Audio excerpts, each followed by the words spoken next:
Hi friends, ഇത് വാവച്ചിയുടെ പിറന്നാളിൻ്റെ അന്നത്തെ video ആണ്. ഞാൻ കാലത്ത് കുറച്ച് നേരത്തെ എണീറ്റു, എന്നിട്ട് വേഗം അരിയൊക്കെ കഴുകി അടുപ്പത്തിട്ടു. പിന്നെ കാപ്പിക്കുള്ള പാലും അടുപ്പത്ത് വെച്ചു. പിന്നെ തലേദിവസം തന്നെ കഷ്ണമൊക്കെ നുറുക്കി വെച്ചിട്ടുണ്ടായിരുന്നു. അപ്പോൾ ഞാൻ അതൊക്കെ എടുത്തിട്ട് ഫ്രിഡ്ജിൽ നിന്ന് പുറത്തേക്ക് വെച്ചു. ഞാനിതൊരു ഷോർട്സായി തന്നെ ഇട്ടിട്ടുണ്ട്. എൻ്റെ ചാനൽ ചെക്ക് ചെയ്തിട്ട് എല്ലാവരും കയറി കാണണം. എന്നിട്ട് പിന്നെ ഞാൻ വേഗം പരിപ്പൊക്കെ കഴുകിയിട്ട് കുറച്ച് വെള്ളത്തിലിട്ട് വെച്ചു. അതിനുശേഷം പാലൊക്കെ തിളച്ച് വന്നപ്പോൾ വേഗം കാപ്പി ആക്കി എടുത്തു. പിന്നെ ഞാൻ അരി കുറച്ച് നേരമായി ഞാൻ എണീറ്റ വശം അരി തിളപ്പിക്കാനായിട്ട് വെച്ചതാണ്. പിന്നെ ഗ്യാസൊക്കെ കുറച്ച് വെച്ചിട്ട് കുറച്ച് നേരം ഒന്ന് വേവിച്ചു. അപ്പോൾ അത് കഴിഞ്ഞിട്ട് പിന്നെ തലേ ദിവസം തിളപ്പിച്ചിറക്കി വയ്ക്കാൻ ഞാൻ എന്താണെന്ന് വെച്ചാൽ വാവച്ചിയുടെ പിറന്നാളല്ലേ, അപ്പോൾ കാലത്ത് വെച്ച ചോറൊക്കെ കൊടുക്കാമല്ലോ എന്ന് വിചാരിച്ചിട്ടാണ്. അപ്പം അങ്ങനെ ഞാൻ പിന്നെ എനിക്ക് വയ്യ, തലേ ദിവസം എനിക്ക് മടി തോന്നി. പിന്നെ ഞാൻ അങ്ങനെ അതൊക്കെ ഇറക്കി വെച്ചതിന് ശേഷം പിന്നെ ഞാൻ വേഗം കഷ്ണമൊക്കെ കുറേ പ്രാവശ്യം കഴുകി എടുത്തിട്ട് ഞാൻ അതൊന്ന് കഴുകി വാരി ഞാൻ അത് പാത്രത്തിലിട്ടു. എന്നിട്ട് കുറച്ച് പച്ചമുളകും പിന്നെ കുറച്ച് മഞ്ഞൾപ്പൊടിയൊക്കെ ഇട്ടിട്ട് കുറച്ച് വെളിച്ചെണ്ണയൊക്കെ ഒഴിച്ചിട്ട് വേപ്പിലൊക്കെ ഇട്ടിട്ട് നല്ലോണം തിരുമ്പി കൂട്ടിയിട്ട് കുറച്ച് വെള്ളം ഒഴിച്ചിട്ട് ഞാൻ അത് വേവിക്കാനായിട്ട് അടുപ്പത്ത് വെച്ചു. പിന്നെ ഒരു അടുപ്പത്ത് സാമ്പാറിനുള്ള കഷ്ണങ്ങൾ വേറൊരു പാത്രത്തിൽ വേവിക്കാൻ വെച്ചു. പിന്നെ പരിപ്പ് കുക്കറിലും വേവിക്കാനായിട്ട് വെച്ചു. എന്നിട്ട് ഞാൻ തുറന്നൊക്കെ നോക്കിയപ്പോൾ ഒരുവിധം വെന്ത് വന്നിട്ടുണ്ടായിരുന്നു. കഷ്ണമൊക്കെ വെള്ളമൊക്കെ വറ്റി വന്നിട്ടുണ്ടായിരുന്നു. പക്ഷേ ഈ സ്റ്റീലിൻ്റെ പാത്രത്തിലായ കാരണം എനിക്കൊരു ചെറിയൊരു പേടി ഉണ്ടായിരുന്നു അടി പിടിക്കുമെന്ന്. എന്നിട്ട് ഞാനതൊക്കെ തുറന്നിട്ട് നന്നായിട്ട് ഇളക്കിയിട്ട് അതൊക്കെ തീയൊക്കെ കുറച്ചിട്ടതിന് ശേഷം ഞാൻ വേഗം ഒന്നും കൂടി അത് അടച്ചു വെച്ചു. എന്നിട്ട് പിന്നെ വിജയശേട്ടൻ പോയിട്ട് എനിക്ക് വേപ്പിലയൊക്കെ പൊട്ടിച്ചിട്ട് വന്നു. വേപ്പില വാങ്ങിച്ചത് ഉണ്ടായിരുന്നില്ല. ഞാൻ പറഞ്ഞുല്ലോ, ചെറിയൊരു വേപ്പിൻ തൈ നമ്മുടെ വീട്ടിലുണ്ട്. ഇപ്പോൾ കുറച്ച് ദിവസത്തെ മഴ കാരണം അതുമത്തിരി ഇലയൊക്കെ ഉണ്ട്. അപ്പോൾ ആൾ വേപ്പിലയൊക്കെ ഒടിച്ചു കൊണ്ടുവന്ന് തന്നു. അപ്പോൾ പിറന്നാളായ നമ്മളെപ്പോഴും ഒരു നാളികേരമൊക്കെ പൊട്ടിക്കുന്നു. അപ്പം അങ്ങനെ ഞാൻ വേഗം ഒരു നാളികേരമൊക്കെ പൊട്ടിച്ച് അതൊക്കെ വേഗം ഞാൻ അരച്ചെടുത്തതിന് ശേഷം ഞാൻ അത് അവിയലിട്ട് കൊടുക്കുകയാണ്. അപ്പോൾ നാളികേരവും പച്ചമുളകും ചുമന്നുള്ളിയും കൂടിയിട്ടാണ് ഞാൻ ഒതുക്കിയെടുത്തത്. അപ്പം അങ്ങനെ അതൊക്കെ ഇട്ട് കൊടുത്തതിന് ശേഷം നല്ലോണം മിക്സ് ചെയ്തു. പിന്നെ എനിക്ക് ഇതൊന്നും വെക്കുമ്പോൾ ഒരു മണം ഒന്നും ഉണ്ടായിരുന്നില്ല, ഒരു ഇതും ഉണ്ടായിരുന്നില്ല, എനിക്ക് അറിയണമുണ്ടായിരുന്നില്ല ടേസ്റ്റ്.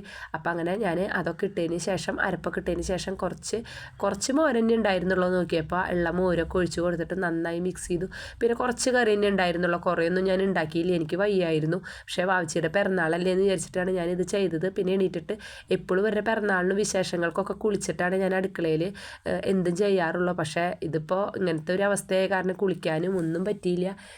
എന്നാലും പിന്നെ അവൾക്കതൊരു സന്തോഷമല്ലേ എന്ന് വിചാരിച്ചിട്ട് വേഗം ഞാൻ ചെറിയൊരു സദ്യയൊക്കെ ഉണ്ടാക്കി കൊടുത്തു. അപ്പം അങ്ങനെ എന്നോട് പറഞ്ഞിട്ടുണ്ടായിരുന്നു, അമ്മേ ഉരുളൻകിഴങ്ങും സബോളയും കൂടിയിട്ട് നാളികേരപ്പാൽ ഒഴിച്ചിട്ടുള്ള ഇഷ്ടുക്കറി വേണം, പിന്നെ അവിയൽ വേണം, പിന്നെ കാബേജ് തോരൻ വേണം, അങ്ങനെ കുറച്ച് കാര്യങ്ങളൊക്കെ ആൾ പറഞ്ഞിട്ടുണ്ടായിരുന്നു. അപ്പോൾ ഞാൻ എനിക്ക് പറ്റണ പോലെ ചെറിയ രീതിയിലുള്ളൊരു സദ്യയൊക്കെ ഒരുക്കിയിട്ട് അങ്ങനെ സ്കൂളിലേക്ക് കൊടുത്തു വിട്ടു. അപ്പോൾ അങ്ങനെ അവിയലൊക്കെ ആയി വന്നപ്പോൾ പച്ച വെളിച്ചെണ്ണയും കരിവേപ്പിലയൊക്കെ ഇട്ടിട്ട് നല്ലോണം പൊത്തി മൂടി അടച്ച് അവിടെ മാറ്റി വെച്ചു. വാഴല കൊണ്ട് അടച്ച് വെച്ച ഒരു പ്രത്യേക മണമാണ് ചൂട്ടോടക്കനെ.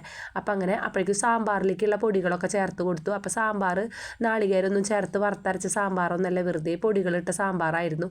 അപ്പോൾ അങ്ങനെ ഞാൻ ഉരുളൻകിഴങ്ങും സബോളയും കൂടിയിട്ട് വെള്ളം ഇഷ്ടം ഉണ്ടാക്കാനായിട്ട് അതൊക്കെ ഞാൻ വേഗം കുക്കറിൽ കഴുകി വാരി ഞാൻ അടുപ്പത്ത് കുക്കറിൽ വെച്ചു. അത് വെച്ചതിന് ശേഷം സാമ്പാറായി വന്നപ്പോൾ കടുകും പിന്നെ ഉലുവയും പറ്റൽമുളകും കരിവേപ്പിലയൊക്കെ ഇട്ടിട്ട് അത് വറുത്തിടാനായിട്ട് നോക്കുകയാണ്. അപ്പോൾ പെട്ടെന്ന് വേഗം കാര്യങ്ങളൊക്കെ ചെയ്യുന്നുണ്ട്. എന്താണെന്ന് വെച്ചാൽ സ്കൂളിലേക്ക് കൊണ്ടുപോകണ്ട. പിന്നെ ഞാൻ ജോലിക്ക് പോകണില്ല.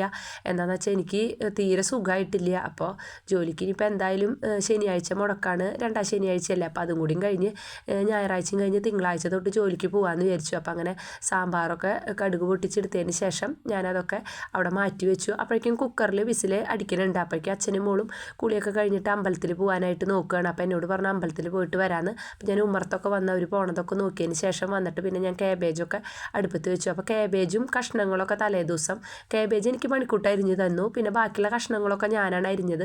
അപ്പം അങ്ങനെ അത് എല്ലാ കറികളും ഇഷ്ടുക്കറി കുക്കറിൽ നിന്ന് ഞാൻ മാറ്റി നാളികേരപ്പാലൊക്കെ ഒഴിച്ചിട്ട് എനിക്കറിയണ പോലെ ഞാൻ ചെയ്തു. പക്ഷെ കുഴപ്പമുണ്ടായിരുന്നില്ല, ടേസ്റ്റ് ഉണ്ടായിരുന്നു. അപ്പം അങ്ങനെ അതൊക്കെ ആയി വന്നതിന് ശേഷം അതൊക്കെ അവിടെ മാറ്റി വെച്ചതിന് ശേഷം ഞാൻ വേഗം പപ്പടമൊക്കെ വറുത്തെടുത്തു. അപ്പോൾ ഇവരെല്ലാവരും പോയി ഞാൻ പിന്നെ ഇവിടെ ഒറ്റയ്ക്കല്ലേ. അപ്പോൾ ബിജാഷേട്ടൻ പറഞ്ഞു പണിക്ക് പോകുമ്പോൾ എൻ്റെ വീട്ടിൽ തന്നെ ആക്കി തരാമെന്ന്. പിന്നെ 2-3 ദിവസത്തെ തുണികൾ കഴുകാനും ഉണ്ടായിരുന്നു. അപ്പം അങ്ങനെ പോയി കഴിഞ്ഞ് കഴിഞ്ഞാൽ അവിടെ മെഷീനിലിടാലോ. അപ്പം അങ്ങനെ ഞാൻ ബിജാഷേട്ടൻ്റെ കൂടെ പോകണം. അപ്പോൾ അടുക്കളയൊന്നും വൃത്തിയാക്കാനായിട്ട് പറ്റുമെന്ന് എനിക്ക് തോന്നണില്ല. അപ്പം അങ്ങനെ ചോറും അവിയലും സാമ്പാറും കാബേജ് ഉപ്പേരിയും ഇഷ്ടുക്കറിയും പപ്പടമൊക്കെ ആയി വന്നിട്ടുണ്ട്. അപ്പം അങ്ങനെ അതൊക്കെ ആയി വന്നപ്പോഴേക്കും ഞാൻ അവർക്ക് ചോറാക്കാനായിട്ട് നോക്കുകയാണ്.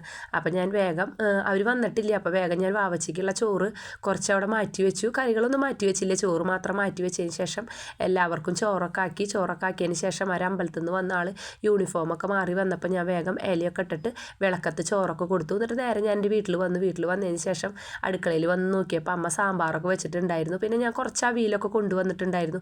പിന്നെ ഞാൻ പറഞ്ഞല്ലോ കുറച്ചധികം തുണികളൊക്കെ കൊണ്ടുവന്നിട്ടുണ്ടെന്ന്. അപ്പോൾ ഞാൻ അത്യാവശ്യം കുറച്ച് തുണികൾ ഞാൻ മെഷീനിൽ ഇട്ടു. പിന്നെ നല്ല ചുരിദാറുകളും പിന്നെ നല്ല ഷർട്ട് പിന്നെ അവരുടെ യൂണിഫോം അങ്ങനത്തെ കാര്യങ്ങളൊക്കെ ഞാൻ വേഗം കല്ലുമ്മലാണ് കഴുകിയത്. അപ്പം അമ്മ പറഞ്ഞു അച്ഛൻ മീൻ വാങ്ങിച്ച് തന്നിട്ടാണ് പണിക്ക് പോയിക്കണേന്ന്. അപ്പം ഞാൻ പറഞ്ഞു ഞാൻ മീൻ നന്നാക്കി തരാമെന്ന് പറഞ്ഞു. അപ്പോൾ അമ്മയ്ക്കും ചെറുതായിട്ട് പനിക്കാനുള്ള ഒരു ആരംഭമൊക്കെ ഉണ്ട്. അപ്പോൾ അനിയന് ഞാൻ പറഞ്ഞില്ല ഡ്രസ്സിൻ്റെ വർക്കാണ്. അപ്പോൾ അവനും അവൻ്റെ കൂടെ പണിയണ കുട്ടിയും കൂടിയിട്ട് നമ്മുടെ വീട്ടിലിരുന്നിട്ടാണ് ചെയ്യണത്. അപ്പം അങ്ങനെ അവർ പണി ചെയ്യുന്നുണ്ട്. അപ്പോൾ അവർക്കൊക്കെ ചായ കൊടുത്തതിന് ശേഷം പിന്നെ അമ്മ എനിക്കും ചായയല്ല കാപ്പിയാണ് ഉണ്ടാക്കി തന്നത്. കുരുമുളക് പൊടിയും ചുക്കൊക്കെ ഇട്ടിട്ടുള്ള കാപ്പി ഉണ്ടാക്കി തന്നു. അപ്പം അങ്ങനെ ദോശ സാമ്പാറും കാപ്പിയൊക്കെ കഴിച്ചതിന് ശേഷം പിന്നെ ഞാൻ മീനൊക്കെ അമ്മയ്ക്ക് നന്നാക്കി കൊടുത്തു. അപ്പം അമ്മ അങ്ങനെ അതൊക്കെ വറക്കാനുള്ളത് ഉപ്പുമുളകൊക്കെ തിരുമ്പിയിട്ട് അവിടെ മാറ്റി വെച്ചു. എന്നിട്ട് കറി വെക്കാനുള്ളതൊക്കെ മാങ്ങിയിട്ടിട്ട് കറി വെക്കാമെന്ന് പറഞ്ഞു. അപ്പം അമ്മ പറഞ്ഞു കറി വെച്ച് കഴിഞ്ഞാൽ കുറച്ച് നിനക്ക് തന്നയക്കാം. അപ്പോൾ പിന്നെ വൈകുന്നേരത്ത് സാമ്പാറും കാര്യങ്ങളൊക്കെ അവിടെ ഉണ്ട്. എന്നാലും വാവച്ചിക്കും മണിക്കൂട്ടനൊന്നും വലിയ കാര്യമായിട്ട് വേണ്ട. വിജയശേട്ടൻ കുറച്ച് ദിവസമായി പറയണു മീൻ വാങ്ങിക്കണമെന്ന്. അപ്പോൾ എനിക്ക് വയ്യാത്ത കാരണം വാങ്ങിക്കാനൊക്കെ മടിച്ച് നിൽക്കുകയായിരുന്നു. അപ്പം അമ്മ വെച്ചപ്പോൾ പിന്നെ അതിന് കുറച്ച് കൊണ്ടുപോകാമല്ലോ. അപ്പം അങ്ങനെ മാങ്ങയൊക്കെ ഇട്ടിട്ട് നല്ല മീൻകറിയൊക്കെ അമ്മ അടുപ്പത്ത് വെച്ചിട്ടുണ്ട്. അപ്പം അങ്ങനെ അമ്മ മല്ലിമുളകൊക്കെ ചൂടാക്കിയിട്ട് അതുകൂടെ നാളികേരമൊക്കെ ഇട്ട് ചൂടാക്കിയിട്ടാണ് മീൻകറി വെക്കുക. നല്ല അടിപൊളി മീൻകറി അടുപ്പത്ത് വെച്ചു. പിന്നെ മീനും വറുത്തെടുത്തു. അപ്പം അങ്ങനെ അതും കഴിഞ്ഞപ്പോഴേക്കും ഞാൻ വേഗം അമ്മ അതൊക്കെ ചെയ്യുമ്പോഴേക്കും ഞാൻ വേഗം അടിച്ചു വാരാനും തുടയ്ക്കാനൊക്കെ നോക്കി. അങ്ങനെ അടിച്ചു വാരലും തുടയ്ക്കലും എല്ലാം കഴിഞ്ഞു. എന്നിട്ട് ഞാൻ തലയൊന്നും കുളിച്ചില്ല, വേഗം മേല് കഴുകിയില്ല, ഉച്ചതിരിഞ്ഞ് പോകുമ്പോഴാണ് മേല് കഴുകിയത്. എന്നിട്ട് അപ്പം ഞാൻ വന്ന് നോക്കിയപ്പോഴേക്കും മീൻകറിയൊക്കെ തിളച്ച് വന്നപ്പോൾ അമ്മ അതിൽ ചെറുള്ളിയും പിന്നെ വേപ്പിലയൊക്കെ മൂപ്പിച്ചിട്ട് അതിൽ കുറച്ച് മുളകും പൊടിയൊക്കെ ഇട്ടിട്ട് അത് അതിലേക്ക് ഒഴിച്ചു കൊടുത്തു. അപ്പം അങ്ങനെ നല്ല മീൻകറി, നല്ല അയിലിട്ട നാളികേരമൊക്കെ അരച്ചിട്ടുള്ള നല്ല മീൻകറിയൊക്കെ ആയി വന്നിട്ടുണ്ട്. അപ്പോഴേക്കും അനിയനോട് പറഞ്ഞു കുറച്ച് നാരങ്ങ വെള്ളം കലക്കി തരാൻ. അപ്പോൾ അവന് ഉപ്പിട്ടതും പിന്നെ കൂടെ പണിയുന്ന കുട്ടിക്ക് പഞ്ചസാരയൊക്കെ ഇട്ടിട്ട് ഞാൻ വെള്ളമൊക്കെ കലക്കി കൊടുത്തു. അതിനുശേഷം പിന്നെ ഞാൻ വേഗം ചോറൊക്കെ എടുത്തിട്ടുണ്ടു. അപ്പം നല്ല മീൻകറി, മീൻ വറുത്തതും പിന്നെ അച്ചാറും പപ്പടമൊക്കെ ഉണ്ടായിരുന്നു. അതൊക്കെ കൂട്ടിയിട്ട് ഞാൻ ചോറുണ്ട്. അമ്മ അപ്പുറത്തിരുന്ന് ചോറൊക്കെ കൊണ്ടുവന്നുണ്ട്. അപ്പം അങ്ങനെ ചോറുണ്ടിട്ട് കുറച്ച് നേരമൊക്കെ അവിടെ പോയി കിടന്നു കുറച്ച് നേരമൊക്കെ ഒന്ന് ഉറങ്ങി. എന്താണെന്ന് വെച്ചാൽ എനിക്ക് ഈ സൈനസിൻ്റെ ഈ കണ്ണിൻ്റെ സൈഡിലായിട്ട് ഭയങ്കര വേദന കുത്തലായിരുന്നു. അപ്പം ഞാൻ ഒരു ഗുളിയൊക്കെ കഴിച്ചിട്ട് അവിടെ പോയി കിടന്നു. പിന്നെ ഞാൻ ഉറങ്ങി എണീറ്റ് വന്ന് നോക്കിയപ്പോൾ അമ്മ മാതള നാരങ്ങ എനിക്ക് അംഗൻവാടിയിൽ അവിടെ നിന്ന് കിട്ടിയിട്ടുണ്ടായിരുന്നു, കുറച്ച് ദിവസമായി. അപ്പം അമ്മ അതൊക്കെ പൊളിച്ച് തന്നു. പിന്നെ ഞാൻ അനിയൻ്റെ അടുത്ത് കുറച്ച് നേരമൊക്കെ പോയി വർത്താനം പറഞ്ഞ് നേരെ പാർലിക്കാട്ടേക്ക് വന്നപ്പോൾ ഞാൻ പറഞ്ഞല്ലോ കാലത്തൊന്നും ചെയ്തില്ല. അങ്ങനെ വിജയശേട്ടൻ്റെ കൂടെ പോയിരുന്നു. അപ്പോൾ അടുക്കളയുടെ കോലാണ് നിങ്ങൾ കണ്ടത്. ഒരിക്കലും ഞാൻ അടുക്കള ഇങ്ങനെ ഇട്ടിട്ട് എപ്പോഴും പോവാറില്ല. എപ്പോഴും ഞാൻ പാത്രങ്ങൾ കഴുകിയിട്ടും പിന്നെ അടുക്കള എപ്പോഴും നീറ്റാക്കി ഇട്ടിട്ടാണ് ഞാൻ പോവാറുള്ളൂ. പക്ഷേ ഒന്നും ചെയ്യാനായിട്ട് എനിക്ക് പറ്റിയില്ല. പിന്നെ കാലത്ത് തൊട്ട് കാപ്പി വെച്ച പാത്രം തൊട്ടുള്ള എല്ലാ പാത്രങ്ങളും കഴുകാനുണ്ടായിരുന്നു.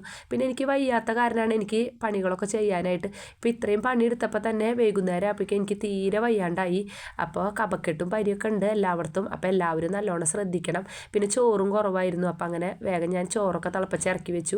അതിനുശേഷം കറികളൊക്കെ ഉണ്ടായിരുന്നല്ലോ, കാലത്തത്തെ കുറേശ്ശെ കറികൾ തന്നെ ഉണ്ടായിരുന്നുള്ളൂ. അപ്പം അങ്ങനെ അതൊക്കെ ഞാൻ ചൂടാക്കിയിട്ട് ഒക്കെ പാത്രങ്ങളിലേക്ക് മാറ്റി വെച്ചു. അപ്പം അങ്ങനെ കൈയോടെ എല്ലാ പാത്രങ്ങളിലേക്ക് മാറ്റി വെച്ച് കഴിഞ്ഞാൽ ഒരുവിധം പാത്രങ്ങളൊക്കെ കഴുകിയെടുക്കാമല്ലോ എന്ന് വിചാരിച്ചിട്ട്. അപ്പം അങ്ങനെ അതൊക്കെ ഒരുവിധം പാത്രങ്ങൾ അവിയലൊക്കെ ചൂടാക്കിയതിന് ശേഷം പിന്നെ ഞാൻ കാബേജ് തോരനുണ്ടായിരുന്നു. അപ്പോൾ ഇതൊക്കെ ഫ്രിഡ്ജിൽ വെച്ചിട്ടാണ് ഞാൻ പോയിട്ടുണ്ടായിരുന്നത്, അല്ലെങ്കിൽ ഞാൻ വരുമ്പോഴേക്കും ഒക്കെ നാശമായാലോ എന്ന് വിചാരിച്ചിട്ട്. അപ്പം അങ്ങനെ അതൊക്കെ ചൂടാക്കിയിട്ട് വേഗം അതും ഒരു പാത്രത്തിലാക്കി വെച്ചു. അപ്പം ഞാൻ വരുമ്പോഴേക്കും മണിക്കൂട്ടിന് നല്ല പനിയായിട്ടാണ് മണിക്കൂട്ട് സ്കൂളിൽ നിന്ന് വന്നിട്ടുണ്ടായിരുന്നത്. അപ്പോൾ ആളവിടെ പുതച്ച് മൂടി കിടക്കുന്നുണ്ട്. അപ്പോൾ ഞാൻ പറഞ്ഞു അമ്മ അപ്പോൾ കാപ്പി ഉണ്ടാക്കി തരാമെന്ന് പറഞ്ഞു. പിന്നെ എന്താ കാല് ബെഞ്ചുമ്മലല്ല ഡെസ്കുമ്പോൾ തട്ടിയിട്ട് കാല് വേദന ഉണ്ടായിരുന്നു. അപ്പോൾ അങ്ങനെ ഹോസ്പിറ്റലിൽ പോകാനുള്ള അത്ര ഉണ്ടായിരുന്നില്ല, എന്നാലും കാല് വേദന ഉണ്ടായിരുന്നു. അപ്പോൾ ഞാൻ തൈലൊക്കെ പരട്ടി കൊടുത്തു. അച്ഛൻ തൈലൊക്കെ നന്നായിച്ചിട്ടുണ്ടായിരുന്നു. പോരുമ്പോൾ വിളിച്ച് പറഞ്ഞിട്ടുണ്ടായിരുന്നു അവൻ കാല് വേദന ഉണ്ടെന്ന്. അപ്പം അങ്ങനെ അരിയൊക്കെ ഞാൻ തിളച്ച് വന്നപ്പോൾ അതൊക്കെ ഇറക്കി വെച്ചു. അതിന് ശേഷം ഞാൻ വേഗം അവന് കാപ്പി ഉണ്ടാക്കി. വാവിച്ച് ട്യൂഷന് പോയിരിക്കുകയായിരുന്നു, വാവിച്ച് വന്നിട്ടുണ്ടായിരുന്നില്ല. എന്നിട്ട് ഞാൻ പാത്രങ്ങളൊക്കെ എല്ലാം കഴുകി വെച്ചിട്ടുണ്ടായിരുന്നു. അപ്പം അങ്ങനെ തിണ്ടും കാര്യങ്ങളൊക്കെ നന്നായി തുടച്ച് എല്ലാം വൃത്തിയായി തുടച്ചതിന് ശേഷം ഇനി എനിക്ക് ഗ്യാസ് അടുപ്പാണ് തുടച്ചെടുക്കാനുള്ളത്. അപ്പോൾ പുതിയ അടുപ്പാണ്, നിങ്ങൾ കണ്ടിട്ടുണ്ടാവും എൻ്റെ വീഡിയോയിൽ ഞാൻ പുതിയ അടുപ്പ് വെച്ചത്. അപ്പം അങ്ങനെ ഞാൻ ഗ്യാസ് സ്ക്രബ്ബറൊക്കെ ഇട്ടിട്ട് നല്ലോണം ലിക്വിഡ് സോപ്പൊക്കെ ഇട്ടിട്ട് നന്നായി ഉരച്ച് നന്നായി വൃത്തിയാക്കി. അപ്പോൾ എല്ലാ പണിയും കഴിഞ്ഞ് കഴിഞ്ഞാൽ ഒരുവിധം ഞാൻ ഇതുപോലെ വൃത്തിയാക്കിയിട്ട് തന്നെ പോവാറ്. പക്ഷേ ഞാൻ പറഞ്ഞില്ല ഇപ്പോൾ വിജയശേട്ടന് 8:30 പോകാനുള്ള സമയം ഉണ്ടെങ്കിൽ കമ്പനിയിൽ കയറണം. അപ്പം അങ്ങനെ അപ്പോൾ ആളുടെ കൂടെ ഞാൻ പോയി. അപ്പം അങ്ങനെ എനിക്ക് ഗ്യാസും കാര്യങ്ങളൊക്കെ തുടച്ചൊക്കെ വൃത്തിയാക്കി എല്ലാം ചെയ്തതിന് ശേഷം അടുക്കളയൊക്കെ തുടച്ച് നല്ല നീറ്റാക്കി. അപ്പോൾ എനിക്ക് എപ്പോഴും ഇങ്ങനെ അടുക്കള ബാക്കിയുള്ള സ്ഥലം വൃത്തിയായി കിടക്കണം, എന്നാലും എനിക്ക് അടുക്കളയുടെ തിണ്ടും കാര്യങ്ങളൊക്കെ നല്ല നീറ്റായി കിടക്കണത് എല്ലാ വീഡിയോ കാണുമ്പോൾ എല്ലാവരും പറയാറുണ്ട്, പല ആൾക്കാരും എന്നോട് പറയാറുണ്ട് അടുക്കള നല്ല നീറ്റായിട്ട് എപ്പോഴും നല്ല ഭംഗിയായി കിടക്കുന്നുണ്ടെന്ന്. അപ്പം അങ്ങനെ ഞാൻ അടുക്കളയൊക്കെ നല്ലോണം തുടച്ച് ഗ്യാസൊക്കെ പൊക്കി ഗ്യാസിൻ്റെ അടിയും എല്ലായിടത്തും നല്ലോണം തുടച്ചൊക്കെ നീറ്റാക്കി ഇട്ടു. അപ്പോൾ വാവിച്ച് ട്യൂഷൻ കഴിഞ്ഞ് വന്നിട്ടില്ല, വാവിച്ചിനെ കൊണ്ടുവരാൻ പോകണം. അപ്പോൾ ബിജേഷേട്ടൻ മറ്റേ സ്ലാബിൻ്റെ പണിക്ക് പോണ സമയത്ത് ആൾ നേരത്തെ വരുമല്ലോ, അപ്പോൾ ആൾ പോയി കൊണ്ടുവരാറുണ്ട്. പക്ഷേ ഇപ്പോൾ ആൾ വീട്ടിലെത്തുമ്പോൾ 8 മണിയൊക്കെ ആവും, ഓവർ ടൈമൊക്കെ ഉണ്ട്. അപ്പോൾ ഞാൻ തന്നെ പോയി കൊണ്ടുവരണം, മണിക്കൂട്ടൻ പനിയായിട്ട് കിടക്കുകയാണല്ലോ. അപ്പോൾ അങ്ങനെ അവന് ഞാൻ വേഗം ഒരു ഗ്ലാസ് കാപ്പിയൊക്കെ കൊടുത്തിട്ട് വേഗം ഞാൻ ഒരു പാരസെറ്റമോളിൻ്റെ ഗുളിയൊക്കെ കൊടുത്തു. എന്നിട്ട് ഞാൻ പിന്നെ സാമ്പാർ ചൂടാക്കിയിട്ടുണ്ടായിരുന്നില്ല, അപ്പം അങ്ങനെ സാമ്പാറും ചൂടാക്കി അടച്ചു വെച്ചു. അപ്പം അങ്ങനെ ഇതാണ് ഞാൻ അടുക്കളയൊക്കെ നീറ്റായതിൻ്റെ ഇത്, പാത്രങ്ങളൊക്കെ കഴുകി വെച്ചതിൻ്റെ എങ്ങനെയുണ്ടെന്ന് നിങ്ങൾ കമൻറ്റിലൂടെ പറയണം. അപ്പം അങ്ങനെ അതൊക്കെ കഴിഞ്ഞിട്ടാണ് ഞാൻ വിളക്ക് വെച്ചത്. വിളക്ക് വെച്ചതിന് ശേഷം ഒരു 8 മണിക്കായപ്പോൾ ബിജേഷേട്ടൻ വന്നു. വാവച്ചിക്ക് സർപ്രൈസായിട്ട് ഒരു കേക്കൊക്കെ കൊണ്ട്, ഒരിക്കലും പ്രതീക്ഷിച്ചിട്ടുണ്ടായിരുന്നില്ല വാവച്ചി അച്ഛൻ കേക്ക് കൊണ്ടുവരുമെന്ന്. എന്നോടും പറഞ്ഞിട്ടുണ്ടായിരുന്നില്ല, എനിക്കറിയുന്നുണ്ടായിരുന്നില്ല, അവൾക്കും അറിയുന്നുണ്ടായിരുന്നില്ല. അപ്പോൾ കാലത്ത് കേക്ക് വാങ്ങിച്ചോളാം അച്ഛാന്ന് പറഞ്ഞപ്പോൾ ആൾ പറഞ്ഞു ചെറിയ കുട്ടിയൊന്നും അല്ലല്ലോ, വലിയ കുട്ടിയായില്ലേ, ഇനിയിപ്പോൾ കേക്കൊന്നും മുറിക്കണ്ടെന്ന് പറഞ്ഞു. പക്ഷേ അവൾ നമുക്ക് എന്നും ചെറിയ കുട്ടി തന്നെയല്ലേ. അപ്പോൾ ഞാൻ പറഞ്ഞു പറ്റുകയാണെങ്കിൽ ബിജേഷേട്ടൻ ഒരു കേക്ക് വാങ്ങിച്ചോളൂ എന്ന്. അപ്പോൾ അങ്ങനെ അവളുടെ ബെസ്റ്റ് ഫ്രണ്ട്സാണ് കിങ്ങിണിയും കുഞ്ഞും, അവരെന്നെ വിളിച്ച് കേക്കൊക്കെ മുറിച്ചു. പിന്നെ അവൾക്ക് നിക്കൂന് കേക്ക് കൊടുക്കാണ്ട് അവൾക്ക് ഒരു സമാധാനം ഉണ്ടാവില്ല. അപ്പോൾ അങ്ങനെ ഹാപ്പി ബർത്ത്ഡേ വാവാന്ന് എഴുതിയിട്ടുള്ള ഒരു കേക്കൊക്കെ വാങ്ങിച്ചിട്ട് ബിജേഷേട്ടൻ വന്ന് അങ്ങനെ ഞങ്ങൾ വൈകുന്നേരം എല്ലാവരും കൂടി, പിന്നെ മണിക്കൂട്ടനെ നിങ്ങൾ കണ്ടില്ലല്ലോ, അവന് പനിയായിരുന്നു, അപ്പോൾ അവൻ കെടുക്കായിരുന്നു. അപ്പോൾ നല്ല നല്ല വീഡിയോകളായി വരാട്ടാ.